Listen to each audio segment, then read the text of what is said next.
माँ की ममता का मूल्य। एक माँ का पुत्र जो कि अपने जीवन में काफ़ी सफल हो चुका था और एक दिन अपनी माँ के पास गया और बोला, माँ आज सब कुछ मेरे पास है।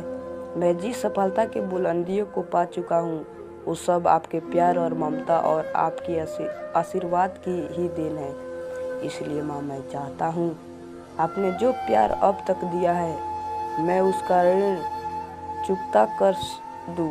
यह सुनकर माँ आश्चर्यचकित हो गई और बोली, नहीं बेटा, मुझे अपनी ममता और प्यार के बदले कुछ भी नहीं चाहिए। ये तो मेरा फर्ज था जो कि मैं अपने संतान के लिए किया और सभी माँ करती है। लेकिन वह पुत्र बार बार जिद करने लगा, नहीं माँ, मैं आपके प्यार और ममता के बदले कुछ देना चाहता हूँ। माँ आप मांगे तो सही। बेटे के बार बार जिद करने के बाद माँ बोली, ठीक है, क्या तुम मेरे साथ जैसे बचपन में सोते थे वैसे सो सकते हो? यह बात सुनकर वह पुत्र बोला, बस इतनी सी बात है माँ, तो आज रात में आपके साथ सो जाऊंगा। और जैसे ही रात में वह पुत्र अपने माँ के पास सो गया, माँ उठकर एक मग पानी ले आती है, जहाँ अपने सोई थी उस तरफ से पानी डाल देती है, जिससे धीरे धीरे वह पानी उस पुत्र की तरफ भी चला गया और फिर नमी से वह पुत्र परेशानी महसूस करने लगा, जिससे उसकी नींद टूट गई और दूसरी तरफ खिसक गया। तो फिर माँ ने और पानी डाल दिया, जिससे उधर भी नमी महसूस हुआ। तो वह तुरंत उठ गया और अपनी माँ के हाथ में मग देखकर गुस्से से बोला, माँ क्या कर रही हैं हो? मुझे सोने क्यों नहीं देती हो? आप मुझे गीली बिस्तर पर भला कैसे सुला सकती हो?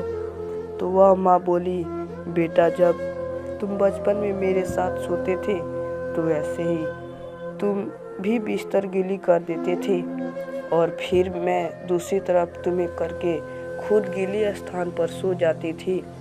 तुमने तो इतने में गुस्सा हो गए, मेरे प्यार और ममता का कर्ज चुकाना चाहते हो जो मैंने तुम्हारे लिए किया था।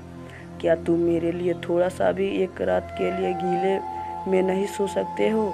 मैंने तो तुम्हारे लिए कई महीने तक गीले बिस्तर पर सोई हूँ, जब तक कि तुम थोड़े बड़े नहीं हो गए। यदि तुम ऐसा कर सकते हो तो मैं समझ जाऊंगी कि तुमने मेरे ममता का कर्ज चुका दिया है। माँ की बातें सुनकर अब उस पुत्र की आंखें खुल गई थी। उसे अब समझ आ गया था, माँ ने न जाने कितने रातों मेरे खुशी के लिए ऐसे ही गुजार दिए होंगे। भला उस माँ का कर्ज कैसे चुकाया जा सकता है? अब वह अपने किए पर शर्मिंदा था और अपनी माँ से क्षमा मांगा। इस दुनिया में चाहे कितने भी ऋण और कर्ज हो चुकाए जा सकते हैं, लेकिन माँ के प्यार और ममता के मूल्य को भी नहीं चुकाया जा सकता है। हमें भूल कर माँ की ममता और प्यार का मूल्य नहीं लगाना चाहिए। अगर कुछ देना ही है तो हमें अपनी माँ के प्रति हमेशा प्रेम बनाए रखना चाहिए, क्योंकि इस दुनिया में हमारी माँ जैसी कोई दूसरी चीज़ भी नहीं हो सकती है। दोस्तों, ये कहानी आपको कैसे लगी हमें कमेंट करके ज़रूर बताएं।